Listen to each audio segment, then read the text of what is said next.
The morning sun just had brightened the sky of the eastern part of the dying Al continent. Just like any normal day, the people woke up expecting the changes that were going to take place today.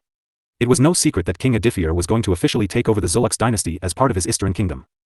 After today, the Zulux dynasty will become a thing of the past.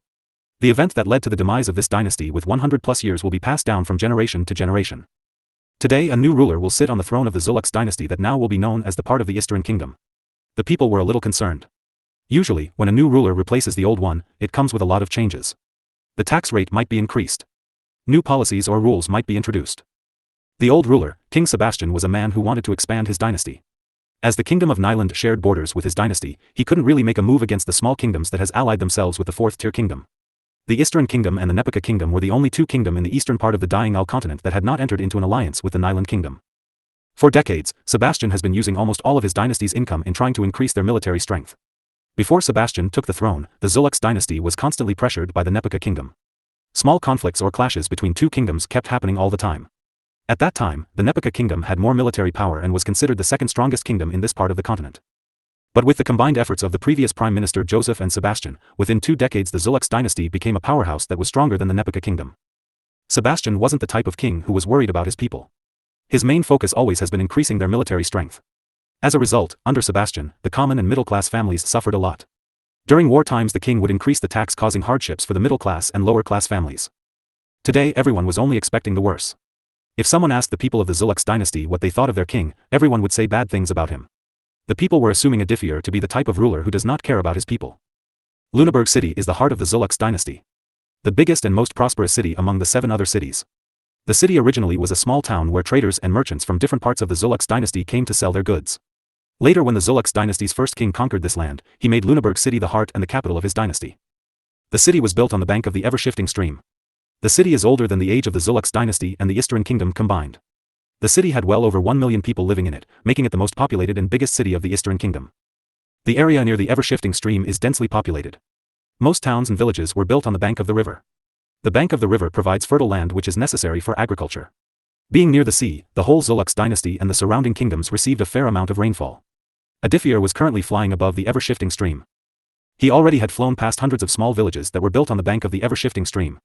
Rice is the most grown crop in the Zulux dynasty.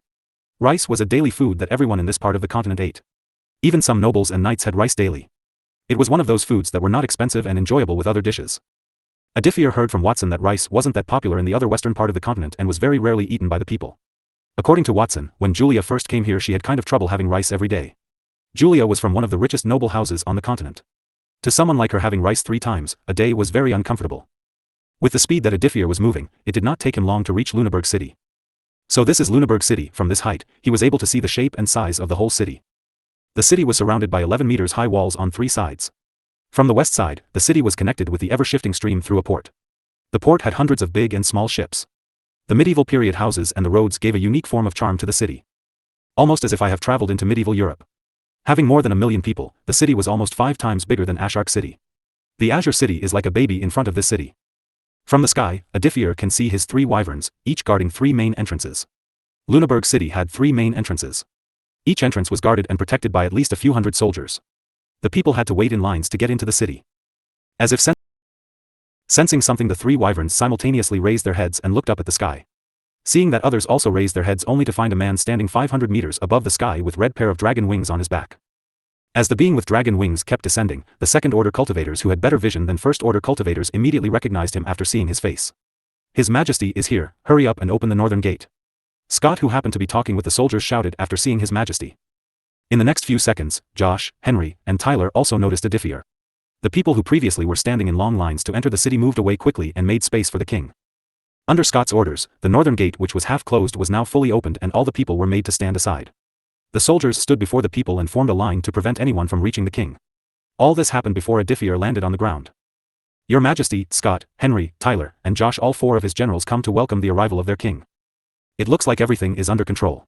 Good job. Your Majesty, we had no idea when you were going to arrive, so we did not prepare any carriage for you. But if you wait, there is no need for carriage. Adifir interrupted Josh. I can just walk to the palace.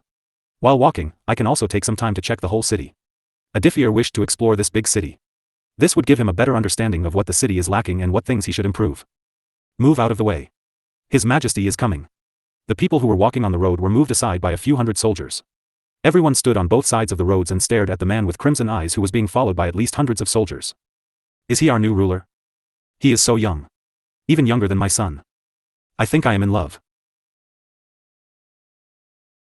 Wearing a brown leather tunic and holding a sword on his waist, Adifir walked on the streets of Luneburg City with his chest raised.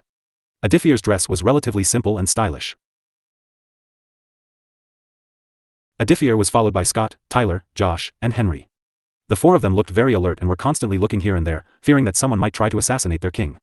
However, Adifir wasn't that worried.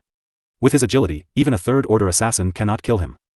I heard the population of this city is a mix of different races. I guess those rumors are true then. On side of the street, he could see beastmen, elves, dwarves, succubus, and even mermaids. If Sebastian had allowed other races to join the army or had allowed them to join the royal court, the condition of the dynasty would have been much better. It was not just King Sebastian, many kings on the continent did not let other races join the military. Discrimination between humans and other races still existed. Soon the news of King Adifir spread throughout the whole city. Many people rushed out to see what their new king looked like. Everyone has heard of the brilliant deeds that Adifir has done, but they never had the fortune or the luck to see the man named Adifir. After about walking 20 minutes, Adifir had to stop seeing a golden carriage. The carriage stopped 10 meters away from Adifir. A figure quickly jumped out of the carriage and kneeled before Adifir, not caring about the public. Your Majesty, it's not appropriate for the king to walk on the street. Please get in the royal carriage and let me escort you to the palace. My apologies for the late introduction, my name is Carlos Levin. I used to be the governor of Renestri City. You may rise. If I remember correctly, Renestri City is located near the northwest part of the kingdom, near the border of the Nyland Kingdom. Move out of the way. Another royal carriage is coming. In the next few minutes, 5 more royal carriages appeared and fully blocked the road. In the end, Adifir took one of the royal carriages. Your Majesty, this way. Carlos was familiar with the royal palace. After Adifir exited the royal carriage, Amber, Nathan, and Eleanor had come to greet their king. After a long walk, Adifir finally reached the throne hall. Shifting stream, a river that originates from the Nyland Kingdom. The river flows through the Zulux dynasty to reach the Eastern Kingdom and then later joins the sea. Your Majesty, the throne awaits your arrival. Adifir lightly nodded and pushed the 2 golden giant doors apart to walk into the throne hall. When the doors were opened, Adifir could feel everything in the throne hall shining. For a moment he was stunned by how magnificent and glorious the throne hall looked. Humble braziers hanging from each of the 16 soapstone columns light up every part of the throne hall and cover the hall in warm oranges and dancing shadows. The relatively simple stonework on the domed ceiling dance in the flickering light while statues and marble icons look down upon the porcelain floor of this marvelous hall. A barrel rug runs down from the throne and marks the closest spot people can stand when they address the Royal Highness, while pointed banners with golden crowns droop from the walls. Between each banner hangs a torch, many of them have been lit and in turn illuminate the murals of divine beings below them. Vast windows are enclosed by curtains colored the same beryl as the banners. The curtains have been adorned with jewels and fancy tassels. A noble throne of onyx sits beneath an almost entirely close baldachin, canopy, and is adjoined by 6 similar, but smaller seats for visiting dignitaries. The throne is covered in symmetric sculptures and fixed on each of the front legs is a lavish demon wing. The thin pillows are dark beryl and these 2 have been adorned with adorned ridges. Those listening to their Royal Highness can do so on the plethora of lightly illuminated iron benches lined up perfectly symmetrical. Those of higher standing can instead take seats in the embellished balustrades overlooking the entire hall. Your Majesty, do you like it? Adifir nodded his head as he looked around. Yesterday I hired some men to do some renovation to the throne hall. Amber did not wish her king to sit on the throne that was used by Sebastian. So she asked for all the pillows and rugs and other things to be changed. She even went as far as to add a canopy above the throne. Adifir secretly was very pleased with what Amber did. Adifir slowly walked in and stepped toward the throne. Following Adifir, everyone also walked into the throne hall and stood right in front of the throne. He slowly climbed the stairs. He first touched the throne and then sat on the throne with his head raised. Even though others did not notice it, in fact, Adifir was a little nervous about the whole thing. His movement was a little stiff. This was the first time he was sitting on the throne in front of so hundreds of people. Amber took the golden crown that had multiple rubies embedded in it from the servant and then walked toward the throne. As she walked, she attracted the eyes of everyone. Many couldn't help but feel how beautiful Amber was. Today was a special occasion. Amber made all of Adifir's generals dress up properly. Other than Adifir, everyone's dress was dazzling and radiating in elegance. Today Amber wore a long beautiful white robe that covered her whole body. The white silk exposes her curves, giving the man a breathless, seductive feeling. Even though she had covered her body, her charm was leaving men breathless. After Amber reached second order with her body cultivator, her powers increased and her charm and seductive powers increased. Every step she took was filled with a unique form of charm and seduction that seems to captivate the men's eyes. Every time she took a step, holy mountains seemed to sway as if begging for some attention. Gulp. Even though Adifir pretended to be calm, in fact, he too as a man was affected by Amber's charm. But unlike others, he was able to resist his lust to a certain extent. Her beauty isn't anything less than Julia. In the whole throne hall, only the sound of footsteps of a single person could be heard. Amber slowly climbed the stairs and stood right before Adithier.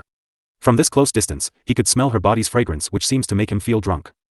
Amber gently smiled as Adithier lowered his head. She then put the crown on his head, officially marking the end of the Zulux dynasty. With the crown on his head, Adithier has officially taken over the Zulux dynasty. From now on, there will be no more Zulux dynasty, it will be known as a part of the Isterin kingdom. Clap. Everyone clapped hands with smiles on their faces. Everyone in the throne hall was more than satisfied with their new ruler. As for the loyal men of Sebastian, Amber had eliminated them without leaving a trace. After Amber stepped down, an old man stepped forward with a golden scroll in his hands. The Zulux dynasty will be a part of the Isterin kingdom. All of the Zulux dynasty land, towns, villages, and 7 main cities, which are Ashark City, Lunaburg City, Renestri City, Rostorf City, Rodigrad City, Nurburg City, Alenia City, will be under King Adithier's rule. I want the 6 former governors of Lunaburg City, Renestri City, Rostorf City, Rodigrad City, Nurburg City, and Alenia City to step forward and officially introduce themselves. With the word of the king, Carlos Levin was the first one to step forward. The former governor kneeled in front of his new ruler with his right hand placed on top of his right knee. He lowered his head and once again introduced himself. It's an honor to meet the ruler of the Isterin kingdom. The servant's name is Carlos Levin. I used to be the governor of Renestri City. Adithier carefully observed the man named Carlos. Carlos was a young handsome man in his 30s. He had honey blonde hair that reached down his waist. He was slim and 5 feet 8 inches tall. Being a mid-second order cultivator, Carlos was considered one of the genius and rising stars of the Zulux dynasty. Following Carlos, one by one other 5 governors stepped forward and began introducing themselves. Your Majesty, I am Rain Jansen, the former governor of Rostorf City. It's an honor to finally meet you. Rain Jansen was an old man in his late years. He had a gray beard and a bald head. I am John Gladstone. I was the governor of Rodigrad City. I have long wanted to meet your Majesty. I am deeply fascinated by your Majesty's way of thinking. John Gladstone, the only demon among the Zulux dynasty nobility. John is a vampire with red crimson eyes and white hair. John was undoubtedly the most handsome man in the throne hall. I am Barbet de Vienne. I was the governor of Nurburg City, located in the south. Barbet was a fat middle-aged man. Among the 6 governors, he was the fattest and weakest governor. And I am Juan Arizola, former governor of Alenia City. I am Ivan Menshikov. I used to take care of Lunaburg City. Though I mostly received orders from King Sebastian. I never was the official governor of the capital. Yesterday, when the 6 governors received the letters from the king asking them to surrender and submit, the idea of resisting and allying with other forces did come to their minds. Juan and Barbet, both governors, even thought of revolting, but they quickly discarded their idea after learning the horrifying fate of Duke Easton and his troops. Everyone knew in their hearts that going against Adithier would be the same as inviting death. Also, the governors and their families finally managed to gain their freedom with the death of Sebastian. The contract that their ancestors were forced to sign, which restricted their freedom, was finally broken by Adithier. Everyone was very grateful to their new king. It's nice to meet you all. I know you have worked for the previous king. Under my rule, you all no longer have the rank of a noble. I can appoint new governors, but I prefer that you all continue working under me. I won't force you to work under me. If you want to quit, then I won't stop you. Adithier was letting them know that he can always appoint new governors and run the kingdom even without their help. Hearing the words of the king, all 6 governors showed a look of hesitation. Before coming here, they knew in their hearts that there was a huge chance that the new king will replace them with new governors. The first thing that a king would do after taking over a kingdom will be slaughtering all the nobles who once worked for the former king. Your Majesty, please allow us to continue working as the city governors. We, our parents, and our ancestors were forced to work for the generational rulers of the Zulux dynasty. We never liked the king, but due to the contract, we did not have any option of quitting either. It was Carlos who gathered his courage to speak. If you want to work under me, then you will have to allow me to put their mark on your foreheads. Everyone stared at the star-shaped drawing on the piece of paper. If I may, can I know what this is? This is also a contract. Hearing the word contract, the governors' bodies shook in fear. The contract that previously caged them was no different from being a slave to the king. They did not wish for another similar contract to take away their freedom. Fear not. This contract will prevent you all from betraying me and the Isterin kingdom. As for how you govern your territory or the matters related to your personal life, I will not interfere. Suddenly Adithier's eyes turned sharp and cold. Every governor started sweating looking at those crimson eyes that seems to have a unique red shine.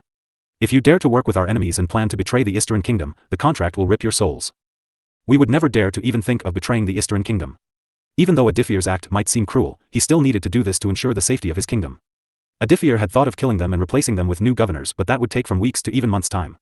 Finding the right candidate would take a lot of time. Adithier gave a satisfied nod. Unlike the previous contract, this contract will be limited only to the governor. Meaning that the contract shall not bind your family members. If you accept my offer, then I will give you all the rank of Viscount. If you wish to increase your ranks, you must earn a certain amount of merit points. I expect total loyalty toward the kingdom. If you're not ready to do it, then I won't force you. Carlos looked at other governors who were hesitating. This is my chance. I heard that His Majesty is really kind toward his two dukes Zane and Sarlis. If I miss this chance, then I will have endless regret. Your Majesty, I want to continue my work as Renestri City. Good. Carlos, I have big expectations from you. Do not disappoint me. With a wave of his hand, the paper with crimson red drawn on it flew to Carlos's forehead. The next second, the red star glowed in red light. Carlos felt a burning sensation on his forehead. The next moment he felt something connecting him to His Majesty. He couldn't exactly point out what it was, the feeling was mysterious yet refreshing. Thank you, Majesty, I promise to work hard for the better future of the Eastern Kingdom. It was like the act Carlos gave the others the final push that they needed. Following Carlos, others also submitted themselves to Adithier. From now I give you all the rank of Viscount. As long as you earn a certain amount of merit points, there are chances that you all might rise in your ranks to become dukes of the Eastern Kingdom. Your Majesty, can you please tell us how we can earn merit points? Carlos looked really excited. Sebastian did not give them any ranks. Now that they were given a chance to rise in ranks, everyone wanted to become duke. Thank you for all the golden tickets. Your Majesty, can you please tell us how we can earn merit points? Carlos looked really excited. Sebastian did not give them any ranks. Now that they were given a chance to rise in ranks, everyone wanted to become duke. There are many ways for you to earn merit points. But the easiest way of earning merit points would be by developing the territories which you respectively govern. Each month, I want you all to personally come to the capital and submit a report on your monthly earnings and spending. The second way of earning merit points would be by expanding the military power, which is by recruiting more troops without burdening the earning. The third way is by capturing or killing wanted criminals. The fourth way would be by completing the missions that I will personally give to some of you in some cases. In case your territory discovers any mines, you will be directly promoted. Also, if you don't wish to lose your title as the Viscount and fall in the category of Baron, you must earn at least 500 permit points per month. The whole system was completely new to everyone. It was more like the king was running a sect. Your Majesty, what else we can do with the permit points? Adithier smiled and replied. Other than rank promotion, one can use permit points to buy 3-star cultivation pills. Seriously? Do you think I am joking? With all the money Adithier has recently made, he can now afford to buy Julia higher quality alchemy materials that can allow her to make 3-star cultivation pills and many other 3-star pills. A 3-star cultivation pill can increase the cultivation speed of a third order by 25%. But these kinds of pills are extremely expensive even for the dukes and kings. But if they can use their permit points to get 3-star cultivation pills, in a few years, they would multiple 3-star cultivators under their command. Just thinking about that, every governor felt tempted. Your Majesty, one last question, does Duke Zane and Sarlis would also have to follow this merit earning system? Yes. But the benefits that they will receive will be different from yours. As they hold the rank of Duke, they will receive monthly cultivation resources even without needing any permit points. By using this new system, all the nobles who are and will be a part of his empire will be loyal to him. By providing them with cultivation resources in exchange for permit points, Adithier was actually pushing the growth of his empire. If everything goes according to the plan, before next year, the Eastern Kingdom will have at least 5 or 6 third-order cultivators. I am sorry, Julia, but it looks like you will have to work hard until we can find someone who is capable enough to replace you. In fact, Julia already had begun looking for suitable people who can replace her. During this wartime, Julia has constantly been working. Sometimes she would work for more than 18 hours or even 22 hours. She would barely get any sleep. Disperse. All the governors felt relieved and very happy that their king was this different from Sebastian. Unlike Sebastian, who wanted to control everything, Adithier gave them the freedom that they wanted. He added the merit point earning system, which aligned perfectly with the governor's desires to become powerful individuals. This method ensured that only the hardworking ones would receive the most benefits. As Carlos and other governors walked out of the throne hall, Carlos looked at others and said, "Just you watch. Soon, I will become the third duke and will have multiple third order under my control." Ha ha ha. Carlos, you're still inexperienced. I bet you would be the last one to rise in rank. We will see when the time comes. Zachary. From Adithier's shadow, the old man Zachary appeared and kneeled behind the throne. Amber and others were surprised to see Zachary hiding in Adithier's shadow. This entire time, the old man has been guarding Adithier without anyone noticing. I don't fully trust these governors of mine. Send some of your men to keep a watch over them. If they find anything suspicious, report it to me at once. Understood, Your Majesty. Swoosh. Once again Zachary disappeared into the shadow. Adithier then glanced at his 7 generals who has fought for him and had slaughtered countless enemies in these 2 weeks. Unlike the governors, Adithier can fully trust them. I think it's time to head back to Knock. Knock. Who is it? Adithier asked calmly. Your Majesty, a messenger from the Nyland Kingdom has arrived.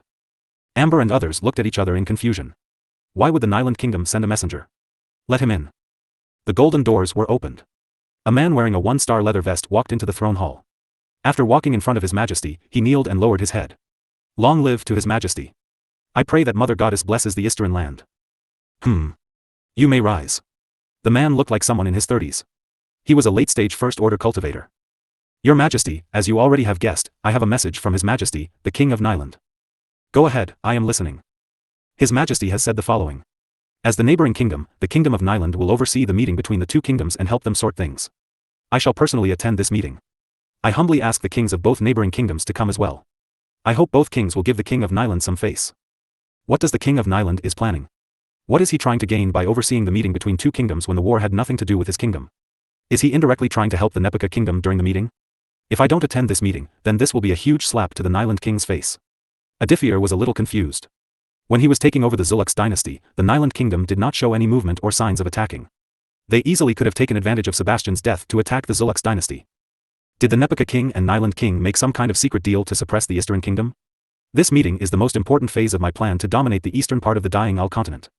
If the Nyland king supports the Nepaka kingdom, then I can't demand the thing that I was going to ask for in exchange for Duke Easton. Geopolitically, the current Eastern kingdom shares borders with both the Nepaka and the Nyland kingdom. Our sudden rise must have threatened both kingdoms. This was originally why the Nepaka kingdom attacked us. There is a chance that both kingdoms have allied themselves against my kingdom. Also, His Majesty has told me to add this point. The Nyland kingdom is not allying with neither the Eastern nor the Nepaka kingdom. The Nyland kingdom will stay neutral in any conflict or in any clash between two kingdoms. It's my selfish wish to oversee the meeting between two kingdoms. Hearing those words, half of Adifir's worries instantly disappeared. There was no need for me to get worried. Currently, the Nyland kingdom is facing a throne succession problem. If the kingdom starts a war, then the whole kingdom will thrown in chaos as the princes have started pulling powerful nobles and king's advisor to their sides. Very well. We, the Eastern kingdom, respect the Nyland king and kingdom's wishes. In fact, I personally also wish to form friendly relations with our neighboring kingdom. I hope that the incident with the Zulux dynasty won't be repeated another time. Also, if possible, we hope to open trade routes between the two kingdoms in the future. The messenger smiled. Then I will pass these words to His Majesty. The meeting shall take place in the capital of the Kingdom of Thera in 2 days' time. If I remember correctly, the Kingdom of Thera is one of those small kingdoms located between the Nyland and the Nepaka kingdom. They also happen to share a border with our empire. It looks like Nyland is serious when he said about staying neutral. Nyland king could be arranged the meeting to take place in his kingdom, but he didn't do that. This itself showed that the Nyland king is not taking any sides here. If there isn't anything else, this humble servant shall excuse himself. After bowing to Adifir one more time, the messenger left the throne hall. Your Majesty, who are you planning on taking with you for the meeting? In her heart, Amber wanted to go with Adifir and visit the small kingdom of Thera. I was thinking of going alone. But kings from both big kingdoms are going to come, I can't just go there alone. Adifir can bet that both kings are going to bring their strongest cultivators to the meeting. I will bring Morgan, Nathan, and Watson with me. Since Morgan was a necromancer with supporting skills, if in case any battle breaks out, she can help Adifir with her supporting skills. Nathan can gather information about the enemy while Watson can help him in negotiating. Amber lowered her head. She was slightly disappointed. Meanwhile, Amber, Nathan, and Tyler, you three can head back to the capital with the wyverns. These days Julia was been doing so hard. Maybe Amber's presence can make her feel a little relaxed. While he sent Nathan with them so that he can go and inform Watson about the meeting. Now it's time to office work. Adifir stood up from the throne as he stretched his body. First of all, I want all the budget reports on the military and public sectors. I also want to know about the total amount of tax that was collected in the last 3 years. Hurry up and bring all the papers to the study room. The Kingdom of Thera, one of the smallest kingdoms that shares borders with the Nepaka kingdom in the east. In the south, the kingdom shared borders with the Zulux dynasty, which is now known as the Eastern Kingdom. The Kingdom of Thera is a small kingdom that recently became a 3-tier powerhouse. In the past, when the Nepaka kingdom and the Zulux dynasty clashed, most of the time, their battles would take place on the border of the Kingdom of Thera. The Kingdom of Thera was ruled by a storm dragon. Charles Bell, the king of Thera Kingdom, was a peak 2-star dragon. During the chaotic times when everyone's forces were fighting, Charles's father, the previous storm dragon who was a 4th-order powerhouse, managed to push off the enemies and secure land for their kingdom establishment. It was because of the 4th-order guardian that other big kingdoms did not look at the Thera kingdom. Unfortunately, good days did not last long as their guardian was attacked by a powerful curse that killed him around 70 years ago. By that time, the chaotic situation in the eastern part of the continent had calmed down. Everyone's kingdom became busy trying to rebuild its powers. Thera Kingdom was currently the smallest kingdom in the eastern part of the continent. Before the Zulux dynasty was conquered, after the Eastern Kingdom, the Kingdom of Thera was the 2nd smallest kingdom. The kingdom did not have a complex political structure. The king ruled everything and did not allow any corruption to exist in his kingdom. Despite its small size, the kingdom was richer than some bigger kingdoms. The Thera Kingdom was known as the Land of Cold Irons. Cold irons are used to make 2-star or 3-star swords or armors. The kingdom had over 4 cold iron mines. After learning this fact, Adifir wondered why the previous Zulux king and the Nepaka kingdom had not attacked the Thera kingdom. The answer was because of a contract. In exchange for a certain amount, the Nyland kingdom decided to offer its protection to the Thera kingdom for 20 years. Neither Zulux king nor the Nepaka king wished to offend the Nyland kingdom, so they had to suppress their greediness and not look at the Thera kingdom. Another reason why the Nyland kingdom decided to offer its protection to this small kingdom was because of geopolitics. The Nyland king knew that without their intervention both kingdoms would attack the kingdom of Thera and inevitably start a war between the two neighboring kingdoms. Once the sparks of war spread, other kingdoms won't simply stand still. They would also surely jump in and join. This whole situation might result in another chaotic situation for the eastern continent, which the Nyland kingdom wished to avoid. The kingdom of Thera had 4 cities in it. Each city was located near the border. Located in the southern part of the kingdom, near the border of the current Eastern kingdom, the capital and heart of the Thera kingdom, Vragos City. Unlike other days, today Vragos City was on high alert. The security of the whole city has tripled. Not only that, King Charles also summoned his Third Order General Ren as a countermeasure in case something went wrong during the meeting. King Charles might have a small kingdom, but when push comes to shove, he is not afraid of fighting for his kingdom. Standing at the top of the wall, both King Charles and his general and the commander of Thera Kingdom's army, Ren, both looked into the distance in silence. Silence. I only pray to Dragon God that everything goes well in the meeting. Your Majesty, I apologize, but I personally feel that the chances of the 3 kings starting a fight are very high. This is the first time in centuries that the kings of 3 big kingdoms are having a meeting, that is also in a foreign land. Another reason why I think that a fight will start is because of the Istran king. What made you concerned about the Istran king? The Storm Dragon asked. But he already knew the answer deep in his heart. Among all the kings in this part of the continent, King Adithier is the most aggressive one. From the news I received, I also know a bit about his character. That Dragon King is ruthless and very aggressive toward his enemies. The thing that I most admire about him is that he is not afraid of anyone. Knowing his personality, I wouldn't be surprised if he challenged the Nyland kingdom. Now Your Majesty might argue, why would he challenge a 4th-tier kingdom that is on the verge of becoming an empire? The answer is simple. Ren looked at the black dot that was coming in their direction. It's his terrifying power to defeat a 3rd Order general while still being a beginner 2nd Order. Give that man a few more months, I am sure he will become strong enough to butcher 4th Orders of Nyland kingdom. Ha ha ha. King Charles looked at the black dot that now had starting to get bigger. After laughing for a while, he looked at the black bird that was flying in their direction. Man-like are born in once every 1,000 years. Ren, remember this, we can offend the Nepika and the Nyland kingdom, but we cannot pay the price of offending a man like the Dragon King. 10 royal carriages which were surrounded by 1,000 knights approached in the direction of Vragos City from the west. Your Majesty, the Dragon King is also here. The old king glanced in the southern direction. He saw 4 wyverns flying in the direction of Vragos City. With his enhanced vision, he was able to see the figure standing on the back of 3rd Order wyvern. He is so young, yet he looks so mature. At the same time, from the east, 5 royal carriages were approaching Vragos City. Sitting inside the 3rd carriage, the Nepika king also glanced in the southern direction where he saw King Adithier standing on a 3rd Order wyvern. So this is the man who was responsible for Sebastian's fall and also defeated Easton. For a brief second, his eyes flashed in fear. Unlike other kings, Adithier was very aggressive. If today's meeting does not satisfy the Istran king, then he was sure Adithier would personally lead an army to attack his kingdom. If the current Nepika king and the Istran king fought, who do you think is going to win? Hearing the king's question, the prime minister felt like rolling his eyes. Even without Adithier, at this point, the Istran kingdom has grown to the point where they can annihilate the Nepika kingdom in less than a week. Your Majesty, I believe you already know the answer in your heart. I admit that sending 50,000 troops and Duke Easton to attack the Istran kingdom was a mistake. Yes, who was expecting Adithier to travel from the Zulux dynasty to the Vrain city within a day? Your Majesty, I suggest you make peace with the Istran kingdom for now. We had a total of 110,000 troops. Losing 50,000 troops was a huge blow to your military power. Sigh. I understand. As long as the Istran king does not touch my bottom line, I will agree with anything he asks. This is how the world worked. The strong always get to dominate the weak. There were no such things as right or wrong. Before the war started, the Istran kingdom was dependent on them, but now the whole situation has been reversed. It is the Nepika kingdom that was surviving on the Istran kingdom's mercy. Nepika king's eyes flashed in hatred and anger as he looked at the wyvern who was about to reach the Vragos city. Adithier, I swear one day I will kill and your kingdom. Just you wait. They are here. Open the gates. Under King Charles's orders, the 3 gates of the Vragos city were opened up. From the eastern gate, all 5 royal carriages entered the city after a small checking. Charles had sent his right-hand man, Louis, to receive the Nepika king and lead him to the meeting room. At the western gate, King Charles personally stood at the entrance to welcome their biggest ally, the Nyland king. Before the carriages could enter the city, the king ordered 1,000 knights to wait outside the city. The carriages then stopped at the entrance. No need to do any checking. Saying that, the king went to greet the Nyland king. Charles, it has been a while.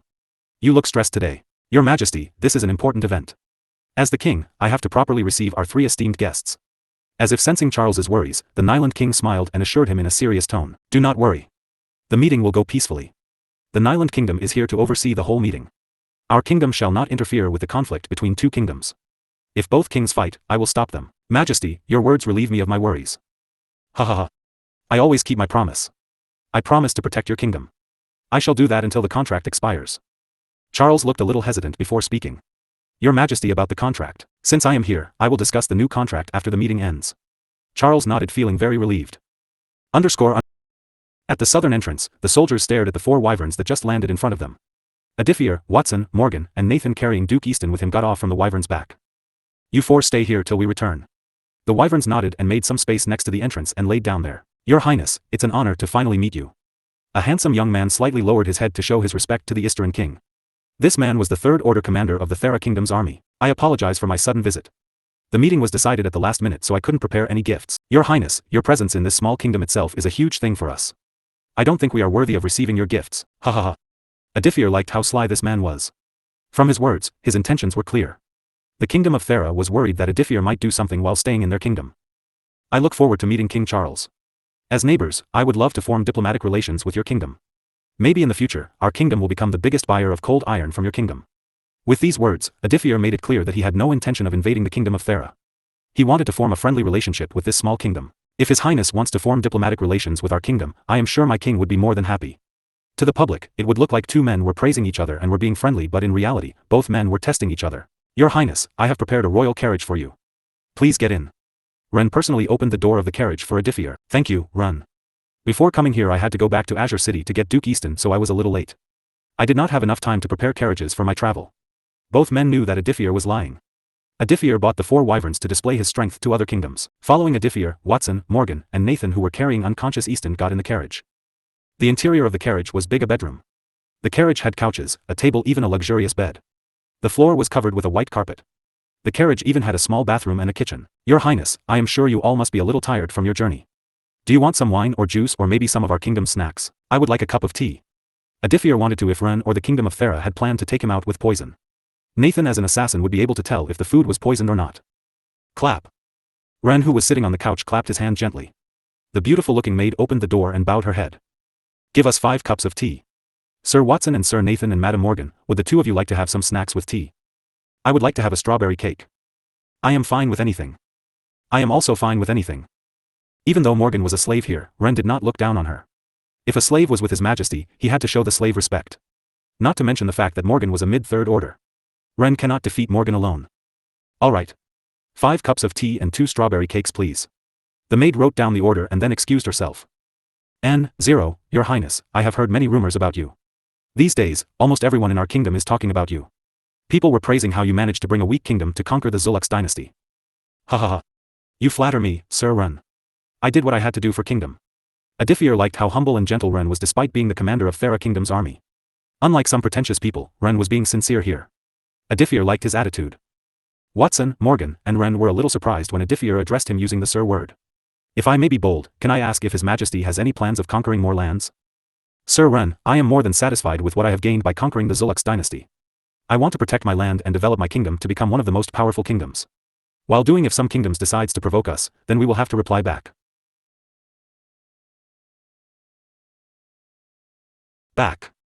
Adithier's intentions were clear here. Unless someone provoked them, the Istran kingdom had no reason to start another war. What about you, Sir Ren? I heard the Thera Kingdom's princess and you have a thing? Before coming here, Adithier has asked Zachary to gather information on the royal family and nobles of the kingdom. Adithier knows many things that the general public is unaware of. Well. The young man lowered his head, feeling a little embarrassed. Who would thought that commander of a kingdom would act like a 15-year-old teenage boy in love? Ha ha ha. I understand. I won't ask anything. But if Sir Ren decides to get married someday, then be sure to invite this king as well. If Ren becomes the next king, Adithier can easily form an alliance with him. After chatting with him for a while, he now understands Ren's character. Ren was an intelligent man.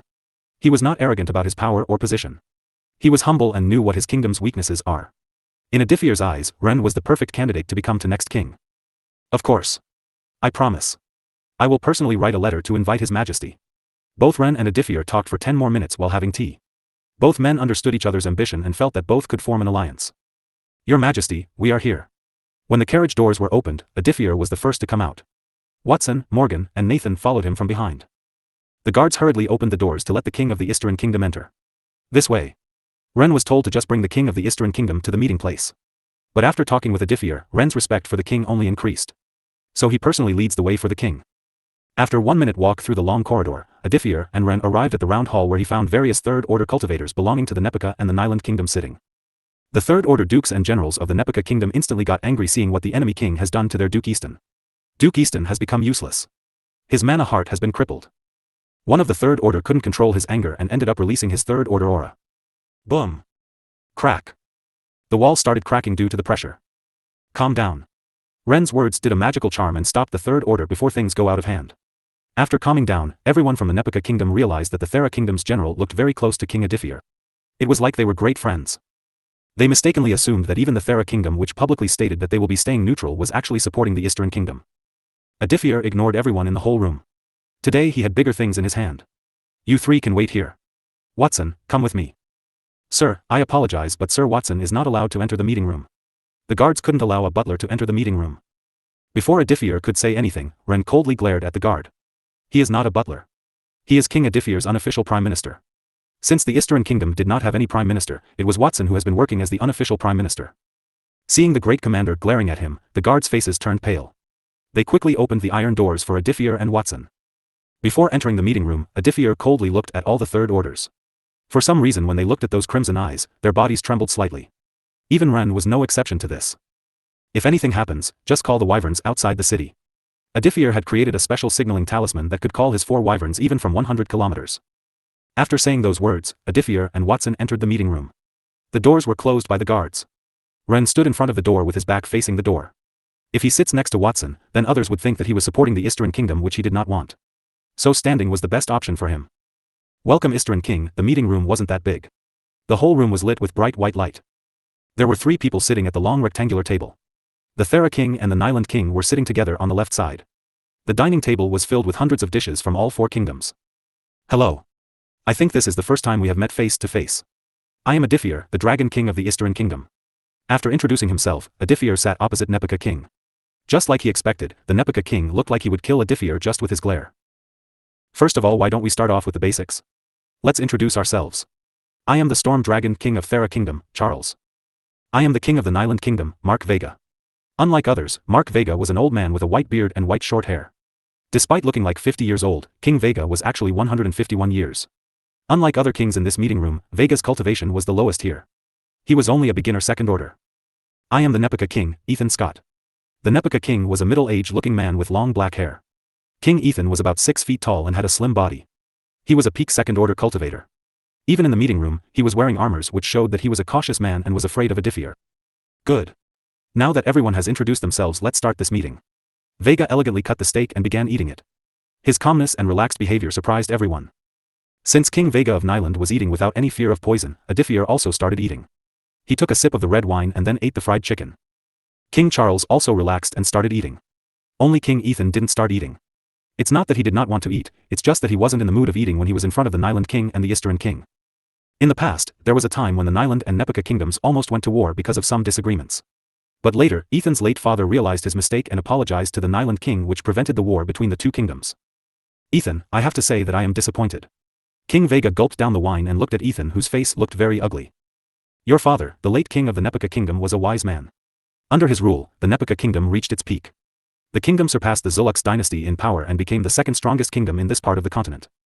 Unfortunately, you were not capable enough. You could not hold on to your father's glory. Instead, under your ruler, the kingdom's condition has been worsening. The military power has drastically decreased. Corruption level has increased and the common people are suffering. Unable to hold his anger anymore, Ethan glared at old man Vega and shouted in loud voice. Who are you to lecture me? I know how I should rule my kingdom. I don't need others to teach me how to become a wise king. If Vega was in his younger days, then the very instance Ethan had said those words, his head would have fallen to the ground. However, Vega was the oldest here. He simply ignored the words of Ethan and continued to eat. After a while, Ethan calmed down and realized what he had just done. While everyone calmly ate, Ethan started sweating as he had insulted the Nyland King in front of other kingdom kings. Your Majesty, I apologize, I lost my calm there. Without caring about his image, Ethan stood up and bowed his head in apology. If he hesitated now and refused to apologize, his kingdom won't exist anymore. As offending the Nyland Kingdom was like inviting death itself. Apology accepted. But do remember that there will never be the next time. I may have become old, but I have the power to rip off your head. Ethan's entire body slightly trembled when he heard those threatening words. While this was happening, Adifir simply smiled and shook his head. He now understood why the Nepika kingdom has been in decline. Now, King Adifir, state your conditions for releasing my duke. Adifir stopped eating. He calmly wiped his mouth with a napkin and then looked at Ethan. Just a simple look made Ethan nervous. Adifir was too calm in his meeting. Even though he was less than 20 years old, he was very calm and mature. I don't want too many things. What do you want? Gold, wealth or artifact or troops, or siege weapons. I heard that the Eastern Kingdom is lacking in siege weapons. Ethan said the last part in mockery. What would I do with gold? I have enough artifacts in my royal treasury. I don't need your trashy artifacts. As for troops, King Ethan, in case you forgot, out of 110,000 troops that you previously had, you already have lost 50,000. You barely have enough troops to guard your territory, yet you want to offer me troops as ransom. Adithier chuckled as he picked up the wine glass. King Charles was listening to their conversation while King Vega was listening while eating. He ate like a hungry beast who hasn't eaten for months. He looked simply too busy eating. I love this curry. Then what do you want? Don't play around. Ethan was becoming impatient. Simple, I want all of Duke Easton's territory. What? No. Impossible. King Charles and King Vega looked at each other in surprise and in shock. Both kings weren't expecting the Dragon King's ambition to be this high. Duke Easton's territory was on the Eastern Kingdom's borders. If Adithier takes the Duke's territory, then he would have 1/5 of the Nepica Kingdom's total territory. Adithier, don't go too far. I am ready to give you any amount you ask for. But if you want Duke Easton's territory, then there is no point in continuing this meeting anymore. Adithier simply smiled as he looked at the little bit of wine remaining inside the glass. While everyone was shocked, Adithier was calmly playing his move. Without realizing he was getting under the enemy king's skin. You killed 50,000 of our troops. Not even a single of your troops survived in that fight. If that wasn't enough, now you even dare ask for territory. Where is the justice in that? King Vega, I ask for justice. He. Adithier smiled as he looked at Ethan. Seeing those red glowing eyes, Ethan had a bad feeling in his heart. King Vega stayed silent as he looked at Adithier. Before this whole war started, you increased the food price, making countless people of our kingdom suffer. When the war with the Zulux dynasty began, you cut off the food supplies. When he tried to build our port city to start trading, your kingdom threatened us with military power. When the war began, you even sent spies to my kingdom. Did you really think that I wouldn't know about it? When we asked for an alliance, you never answered my calls. When I and my kingdom was in one of the most important phases of this war, you decided to invade my territory with 50,000 troops. Adithier paused for a second and looked at King Vega and King Charles. From your point of view, I am the villain. And from my perspective, you're the bad guy here. This is simply just two sides of a coin. In war, there is no such thing as right and wrong. If your kingdom had succeeded in the invasion, then my kingdom would fall. So stop pretending to be the victim when you're the real attacker. At this point, Ethan's face had turned red from embarrassment and anger. He did not dare look at King Vega and King Charles. I can change my demands and ask for something else. If you can't give me Duke Easton's territory, I want the ownership of Eastern River City, Ansfield City, and Baymouth Piers City. Hearing the name of the three cities, King Vega and King Charles couldn't help but feel a little pity for Ethan. Meanwhile, Ethan's face simply turned pale as he heard the names of these three cities. No way. The Eastern River City, Ansfield City, and Baymouth Piers City, all three cities were important port cities that connected the Nepica Kingdom to the sea. 80% of the kingdom's whole earnings came from these three cities.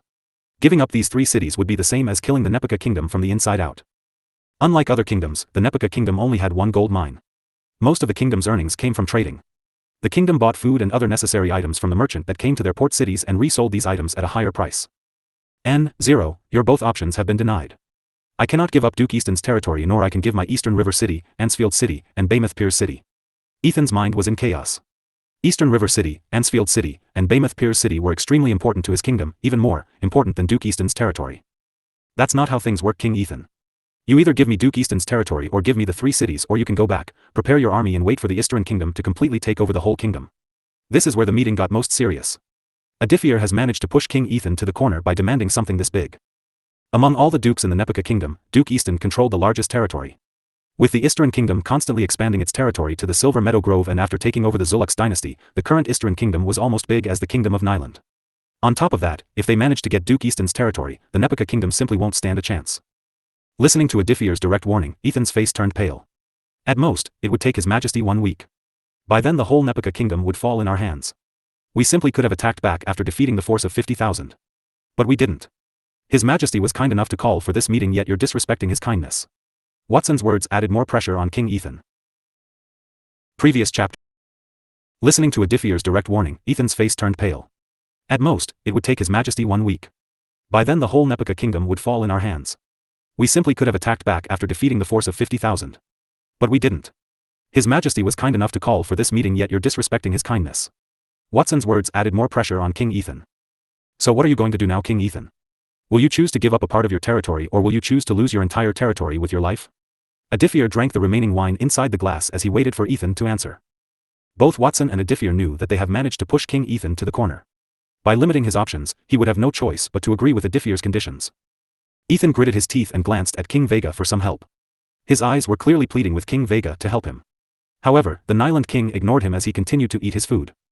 Seeing this, Ethan instantly knew that the Nyland King had no intention of taking his side. The Nyland King looked more interested in forming an alliance with Adithier and the Isterin Kingdom. Damn you, Adithier. Fine. What did you say? I couldn't hear your words. I said fine. Ethan glared at Adithier as he replied in a high-pitched tone. I agree to hand over Duke Easton's territory to the Isterin Kingdom. But I will only do that if you agree to sign a non-aggression pact under the watch of Nyland King. Smart man. He is using the Nyland King to make sure that the Isterin Kingdom does not break their promise and attack the Nepika Kingdom. If the Isterin Kingdom attacks the Nepika Kingdom, then the Nyland King will have to step up and protect the Nepika Kingdom. I guess he wasn't totally a dumb person. Adithier couldn't help but smile. If King Adithier is okay with it, then the Nyland Kingdom shall guard the non-aggression pact and watch over both kingdoms. With his pact, King Vega could gain certain control over the movements of both kingdoms, which will only benefit his kingdom in the future. But he also didn't wish to offend Adithier while doing that. He wished to befriend the Dragon King and make him a powerful ally. Fine, I agree, but the pact will have some conditions in it. What conditions? Ethan was starting to feel that Adithier was going to trap him again. Adithier raised his right hand and started stating the conditions of the pact. Under normal circumstances, the Isterin Kingdom shall not attack the Nepika Kingdom. But if the Nepika Kingdom or the king breaks one of the following promises, then the Isterin Kingdom also shall strike back. First of all, if the Nepika Kingdom is found guilty of trying to launch a secret attack on the Isterin Kingdom. If the Nepika Kingdom is found guilty of attacking the Isterin Kingdom's economy in secret. Third, the Nepika Kingdom cannot order any military drill 10 kilometers near my borders. And lastly, if the Nepika Kingdom tries to attack the Kingdom of Thera, the Isterin Kingdom shall strike back. Hearing the last part, even both King Vega and King Charles were surprised. I can follow the first three conditions, but why I am not allowed to attack the Kingdom of Thera? The Kingdom of Thera is not yours. It's an independent kingdom.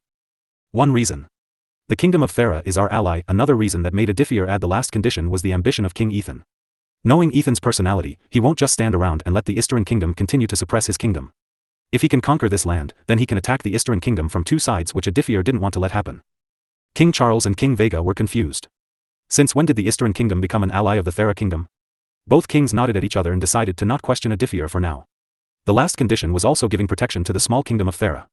In the future, the Nepika Kingdom will have to think twice before they attack his land. So King Charles was a little grateful to Adithier. Ethan also understood the hidden reason why Adithier added the last part. He secretly gritted his teeth as his eyes flashed with murderous intent. He wanted to rip Adithier's head right here, but considering how powerful the Dragon King was, he suppressed his anger for now. Alright. I agree with all of your terms and conditions. Good. Then the royal legal team came and made the contract right in front of the kings. 3 contracts were made. Adithier, Ethan, and Vega signed all 3 contracts and kept each copy with them. Now that the meeting is over, I won't waste my time here. I apologize, but I have a lot of work to do. I have to shift the Duke's family from his former territory. While saying that, he once again glared at Adithier, to which he replied with a nodding smile. It was a pleasure meeting the King of Nyland. Ethan then left the room with a look of anger. Hee. I wonder how he is going to react knowing that I have crippled his third order, Duke. Hearing Adithier's words, King Charles slightly shivered. The Dragon King was more cunning than he originally thought. He was ruthless and merciless to his enemies. King Adithier. As expected, everyone heard a loud roar from Ethan seeing the state of his Duke. One of the reasons why he agreed to this meeting was to get his third order Duke back. But now that his Duke has been crippled, there was no use for Duke Easton anymore. Unable to handle his anger anymore, in front of everyone Ethan ripped off Easton's head and left. Now gentlemen, shall we continue our meal? To others, this smile looked handsome and cool, but to King Charles, he felt like the devil was smiling at him. I should never offend this man. The Storm Dragon swore in his heart to never get on the Dragon King's bad side. He is so young, yet he is so experienced and cunning. His thoughts are way ahead of others. This whole time he was controlling Ethan's emotions through his words. He is terrifying. Unfortunately, none of my sons has enough King Adithier's abilities. Once I step down, the Nyland Kingdom will also start declining. To keep the kingdom from falling, I need allies like him. The Nyland King was a man in his last final years. He didn't have much time left. He wanted to make sure the kingdom he and his forefathers built are not broken and conquered. Unfortunately, none of his sons were qualified to become king. Because of my negligence, they have become like King Ethan. This worries the Nyland King very much. Even though he had 3 sons, none of them were capable enough to take over the throne. Before I step down from the throne, I will have to befriend the Isterin Kingdom. Knowing how fast Adithier conquered the Zulux dynasty, he feared that once Adithier got stronger he would go after his kingdom. Even if Adithier didn't go after his kingdom, his foolish sons would surely try to attack the largest kingdom in this part of the continent and would end up being defeated in Adithier's hand. Vega wasn't foolish enough to believe that his 4th order cultivator could take Adithier down. According to the reports, Adithier has never really shown his true powers. He has enough power to kill peak 3rd order general with ease. Adithier, I hope 3 of our kingdoms can become an ally and work together in the future. After some discussion, Adithier, Vega, and Charles agreed to form a triple alliance between their kingdoms. If any foreign power attacked one kingdom, it would be considered an attack on all 3 kingdoms. After the meeting ended, soon every kingdom in the eastern part of the continent learned of the contracts and new alliances. The sudden rise in the Eastern power was a huge shocking factor to everyone. Meanwhile, Adithier returned to Azure City. He sent Watson, Nathan, and Tyler with 5,000 troops to Governor Duke Easton's territory as part of the Eastern Kingdom. With Duke Easton's territory, the Eastern Kingdom has become the biggest kingdom in the eastern part of the continent. Naturally, this was followed by thousands of paper works. Adithier had so much work in his hand that he literally started staying at his own office. Minutes turned into hours, hours turned into days, days turned into weeks, and weeks turned into months. Adithier was working on making new reforms, plans, improvements to the military, and trying to improve the public sector. At the same time, he was also keeping an eye on his kingdom's nobles and his neighboring kingdoms. Adithier also started recruitment of the army. His 7 generals also returned and started training the soldiers of their division. All the new recruits were divided into 7 divisions. Adithier also gave the Magians a special rank. They were known as the Shadows of the Dragon King. Like this, 1 month passed in the blink of an eye. Adithier was so busy this month that he sometimes even skipped meals or even stopped sleeping at night time. Julia, you look so beautiful today. Are you perhaps using makeup today? Humph. I have never touched makeup in my life. This princess doesn't need any makeup. Oh really? What's with that look? Do you think I am lying to you? Like a fierce kitten, she glared at the Dragon King. She is the only person on the whole continent who can glare at the Dragon King and still get away with it. How can I believe in you? You could have used beauty pills to enhance your beauty. Instead of getting angry, she folded her arms on her chest and proudly smirked. You know nothing. Beauty pills can only wash the body and remove the toxins and other waste products, making the skin glow and smooth. Once a person has consumed beauty pills, their appearance will remain the same for hundreds of years. I believe I can grow more, so I haven't consumed any beauty pills. But you used your pills to remove the toxins from your body. Humph. You truly know nothing. Every noble and rich merchant's wife used beauty pills to enhance their beauty. This is a common thing in noble society. Really, but how come your skin does not look smooth at all? Julia touched her face and looked at Adithier with a questioning gaze. My skin feels smooth as ever. You can check if you want. Julia stretched out her right arm. Adithier wasn't going to let this opportunity go to waste. He secretly smiled as his evil plan worked. He innocently touched her right arm to feel her touch. Julia blushed when feeling the soft and gentle touch of his rouge hands. For a moment she wondered if Adithier was playing with her, but seeing his serious look she discarded that thought. Adithier looked like he was appreciating a piece of art. There wasn't any hint of lust in his eyes. Without noticing, William closed the distance between them and sat right next to her. How is it? She asked in a soft and low tone. His soft touch was giving him shivers and making her heart beat faster. I can't answer. I need some time for proper inspection. How about letting me touch your? Adithier didn't need to say the rest as he stared directly into her eyes. Adithier brought his face closer to her. Both of their faces were only a few inches from each other. Julia closed his eyes and waited to feel his lips, but 1 minute passed and nothing happened. Annoyed, she opened her eyes and saw Adithier staring at her with a teasing smile. You dare to tease this princess? Like a wild kitten, jumped on Adithier and started punching his chest with her soft fists. Adithier's body was very strong. A normal punch can barely make him feel anything. Ha ha ha. Okay, I am sorry. Adithier wrapped his arms around her soft and slim waist without Julia realizing it. Seeing that Adithier was still laughing and not affected by her punches, the little kitten couldn't stop herself from biting his neck. Ouch. Are you a dog? Why are you biting me? You're a dragon dog. She started biting his neck and his collarbone. Ouch. Stop. No, I will bite you to death. How dare you tease this princess? She again bit his collarbone. Unknown to Julia, as she was biting him, she was unconsciously rubbing her body against him. Huff. Huff. Seeing Adithier breathing heavily, Julia stopped biting him and worriedly looked at his face. What's wrong? Instead of answering, he wrapped both his hands around her waist and said with a fake threatening smile. Let's bite each other to death. Ah. You hooligan, Julia then again bite him. This time she directly went for his right cheek. Ouch. What are you doing? Bang. Watson immediately opened the door while carrying a sword in his hand. Your Majesty, I heard screaming. Are you? His words got stuck in his throat. He realized that he had come at the wrong time. Cough. Please enjoy yourselves. I was just checking if there are any clothes that need to be washed. Saying that, Watson hurriedly ran out of the room. Adithier and Julia stared at each other in silence. Julia now realized that while trying to bite this hooligan, she has been lying on his chest this entire time. Not to mention, his strong pair of arms were holding on that her slim waist. She could feel his heartbeat and temperature. How long are you going to grab my waist? Julia instantly changed back to her fierce kitten form. She angrily glared at Adithier. She was staring at him in a way as if she owed him millions of money. However, Adithier wasn't some beta male. In this situation, his skin was thicker than a whale shark. He hid his embarrassment and continued to hold her while looking at her face.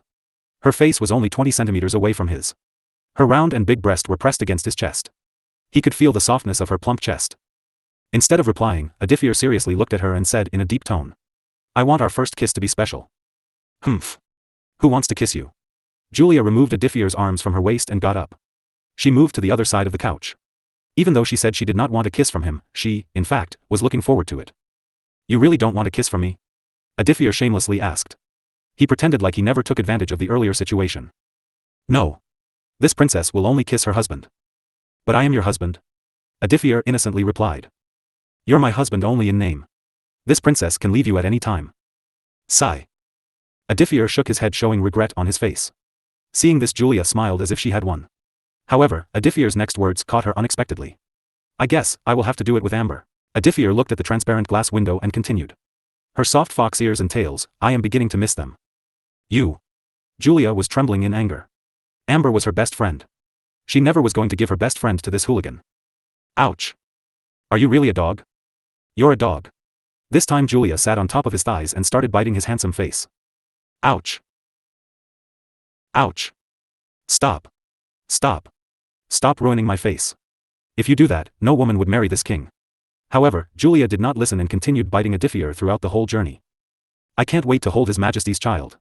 In the other room, Watson grinned like an idiot as he imagined the day when he will get to hold Adithier's children and play with them. Scene change ___________. Your Majesty, you should come and take a look. Watson got out of the royal carriage before Adithier and Julia as he knew both needed some time to come. The High Tide City is the port city that Adithier and Watson had planned to build. The city is only 9 kilometers away from Azure City. This whole month, Adithier has been heavily investing money and men to complete the construction of the port city as soon as possible. Adithier even made reserve soldiers work to make 3 meters wide roads from the High Tide Harbor City to the capital. The city was surrounded by water from 3 sides. So the city did not require any walls. Or at least for now no walls were required to be made. Around 5,000 soldiers were stationed in the city to maintain public order. Even though the city was still undergoing construction, there were already more than 19,000 people living in the city. Adithier was also ordering a mansion to be built in this city so that he and Julia can stay in this city whenever they want. At first, it took a bit of convincing to make the fishermen settle down in the High Tide Harbor City. After Adithier promised them benefits like a free tax for 1 year, thousands of fishermen came to live in the city within 1 week. After the news spread throughout the kingdom, merchants and humans living in small villages near the capital decided to settle down in the city.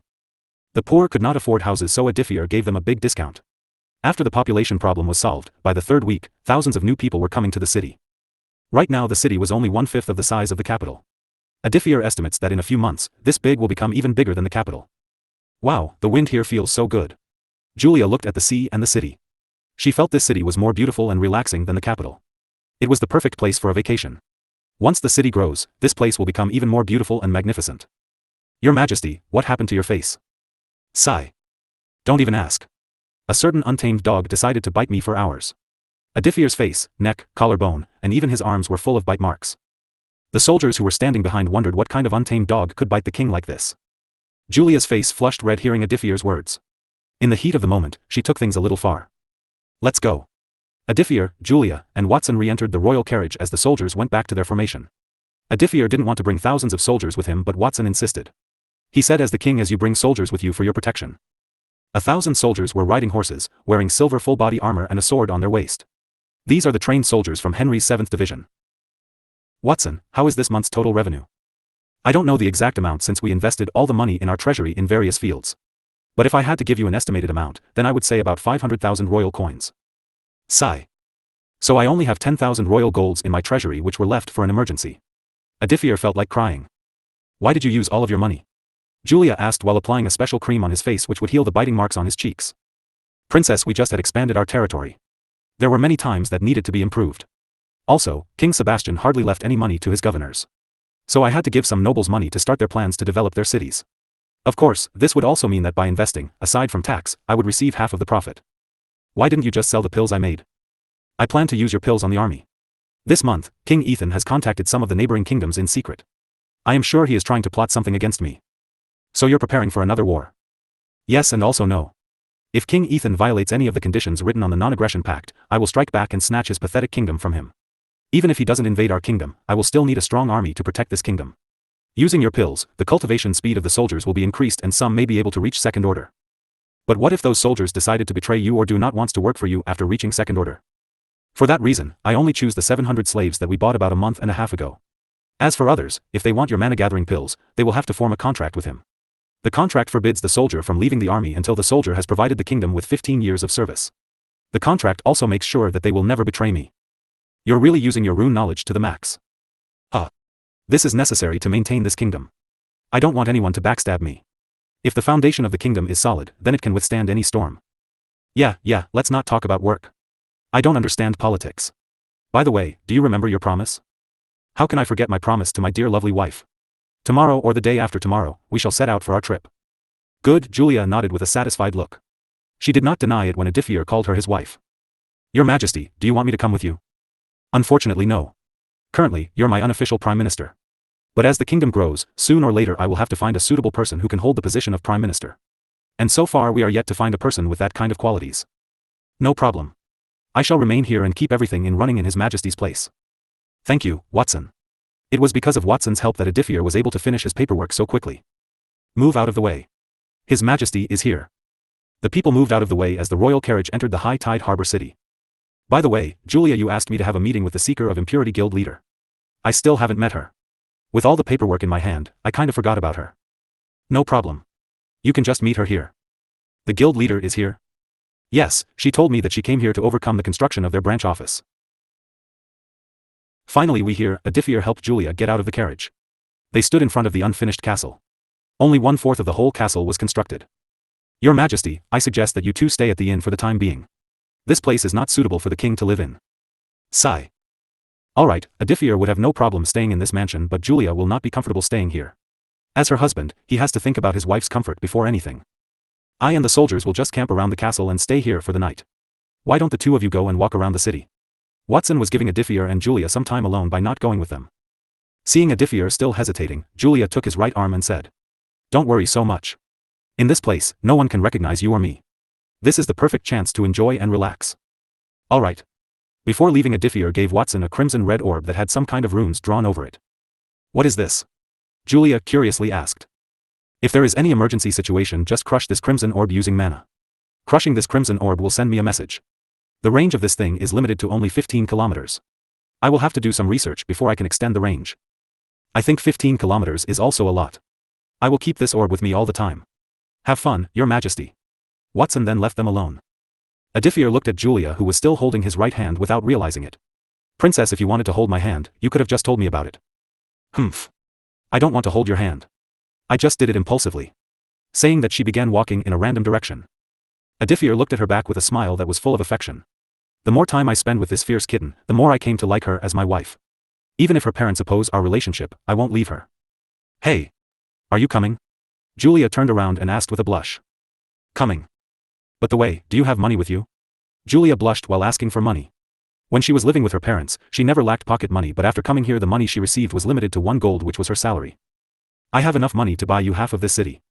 Adithier felt a little embarrassed. In this past month, he was so busy that he forgot about giving his wife pocket money. Humph. You and your shamelessness mouth know no bound. Julia rolled her eyes and continued to walk toward a jewelry shop. Adithier caught up to her and began walking with her. It was evening time. The streets were crowded. The fishermen were returning after a full day of fishing.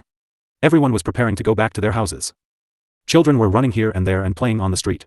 Just like Adithier and Julia, there were many rich merchants who came to this city with their families. The merchants came here to see if they could find good money-making spots. While doing that, they bought their families to tour around the city.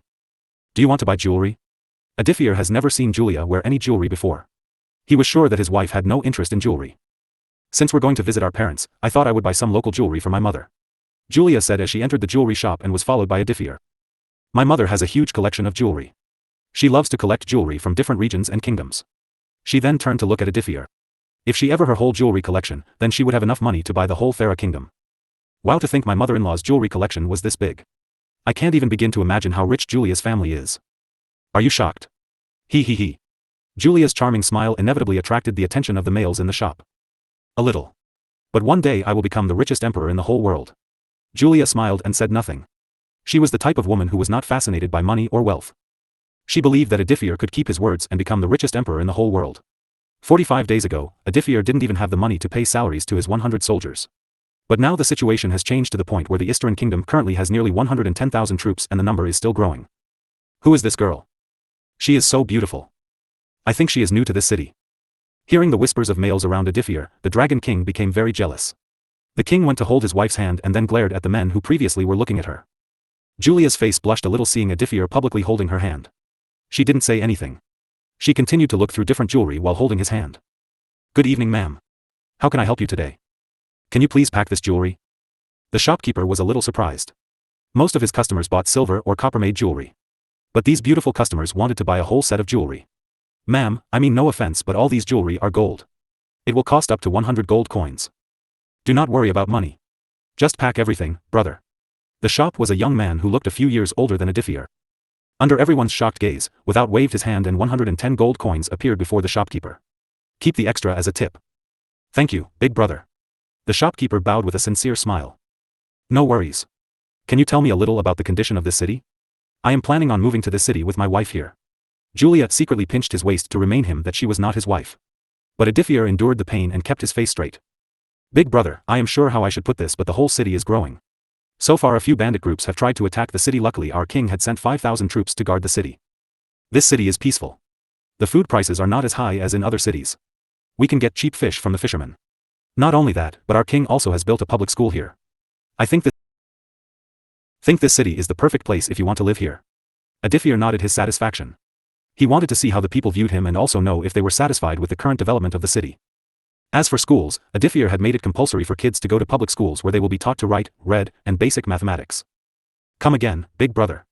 Next time I will give you a big discount. Edithier and Julia walked out of the jewelry shop. What do my father-in-law likes? Since they had bought something for Julia's mother, Edithier wanted to buy something for his father-in-law as well. Even I am not sure about that. My father does only two things. He either works or spends time with my mother. For now, let's buy some local street foods. Like an excited child, Julia pulled Edithier around. After touring the city for 3 hours, finally both of them came to meet the guild leader of Seeker of Impurity. Are you sure you don't want to come with me? No. I will just wait in my room. When you're done, call me for dinner. Edithier and Julia booked 2 rooms in the same inn in which the guild leader was staying.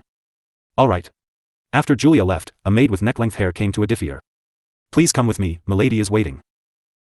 You can come inside. Click. After opening the door, Edithier walked inside the room. Entering the room, he found the guild leader sitting on the couch with her face covered with a veil. 2 cups of tea and some snacks were already served on the table that was in front of the couches. It's been a while. First of all, allow me to apologize for making you wait an entire month. Edithier was supposed to have a meeting with the guild leader of Seeker of Impurity right after the war ended. But he was so busy with the administration work that he completely forgot about the meeting. If Julia had not reminded Edithier about the meeting he probably would have forgotten about it. Edithier bent his body and properly bowed his head in apology. Apologizing to someone won't damage his reputation.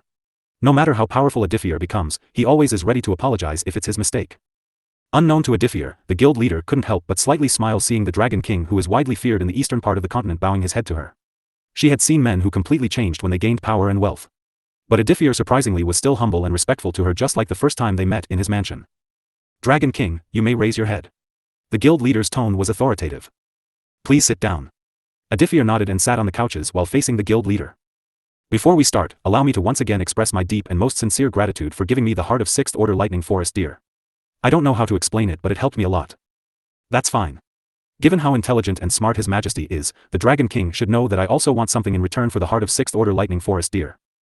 Edithier knew that a businesswoman like her wouldn't simply hand out the heart of 6th Order Lightning Forest Deer to a poor king like him when she can literally sell this heart for billions of royal gold coins.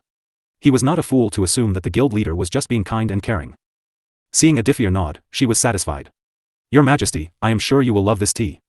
Edithier picked up the teacup and took a sip. How is it? It's really good.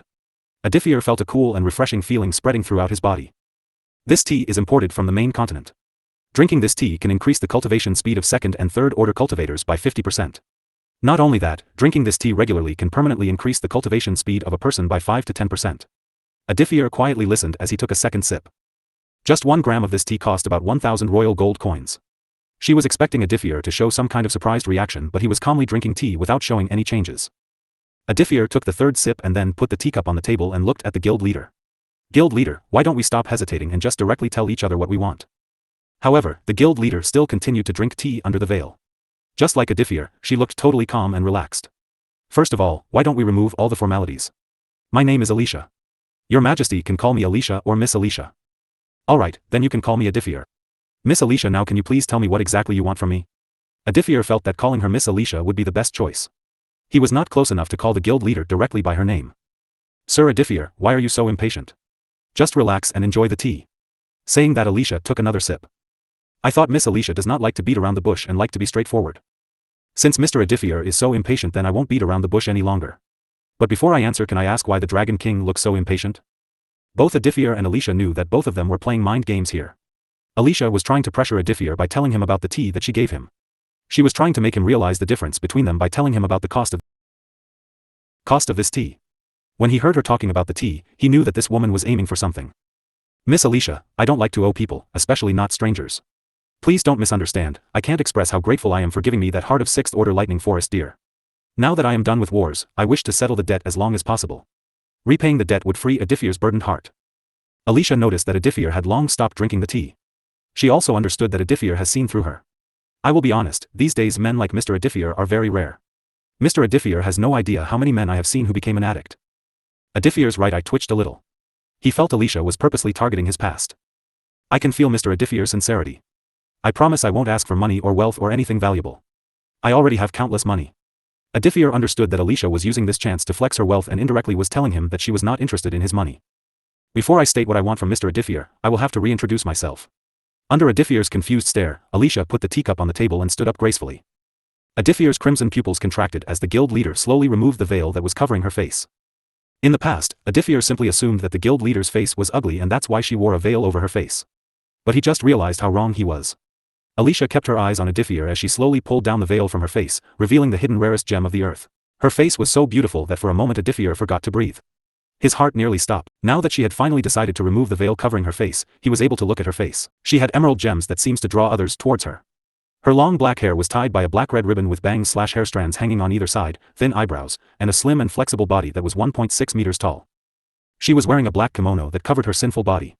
She couldn't hide her huge breasts, leaving a small cleavage that made her even more seductive. The kimono was sticking to her body like glue, highlighting all of her curves. Even though her face looked so beautiful and pure, her sinful body said something else. I am one of your 7 fiancés. My full name is Alicia Osborne. I believe this is the first time we are officially meeting. She put her hands together and slightly bowed her head. Meanwhile, Adithier was beyond shocked. The gentle melodic words were like lightning strikes breaking down his mind. For a moment Adithier's mind stopped processing. The shock was just too big for him. Mr. Adithier? Hearing his second wife calling his name, Adithier snapped out of his daze and looked at Alicia, the woman who was also known as the goddess of wealth. You're really my fiancé. Adithier was still having trouble believing in this whole situation. What do you think, Mr. Adithier? Alicia politely smiled and gave him some time to calm down first. Adithier kept staring at Alicia for 10 seconds before going to pick up the teacup. Sip. Adithier took a long sip. While he was drinking tea, he was trying his best to calm his mind and heart. Cough. After putting the teacup on the table again, he glanced at his wife in contract, the very woman who was also known as the goddess of wealth. The very woman who was also considered the most beautiful girl in the continent of West Nia. I apologize. I was just too surprised. Mr. Adithier, you're my fiancé because of that damned contract. Alicia showed an angry look when talking about the contract. Alicia proudly looked at Adithier. Let me warn you from the beginning. I do not consider you as my husband. This entire contract thing is simply a political move. I will never recognize you as my husband. What I am going to ask you will be as the guild leader of the Seeker of Impurity, not as your fiancé. Alright, how can I pay my debt to Miss Alicia? Adithier was more than happy with Julia on his side. This was the second time Alicia was meeting him. There was no love in this marriage. Before this meeting, he also had 0 impressions of his other 6 fiancés. The only thing that was keeping the girls caged was the stupid contract. So if one day Adithier gets the chance, he will break off this contract. Alicia was relieved to know that Adithier was still addressing her the same way as before. If he had called addressed by her name, this would mean that Adithier was using his rights as the fiancé and was okay with his marriage. Nothing much. In 3 months' time, I want Mr. Adithier to come and meet my parents.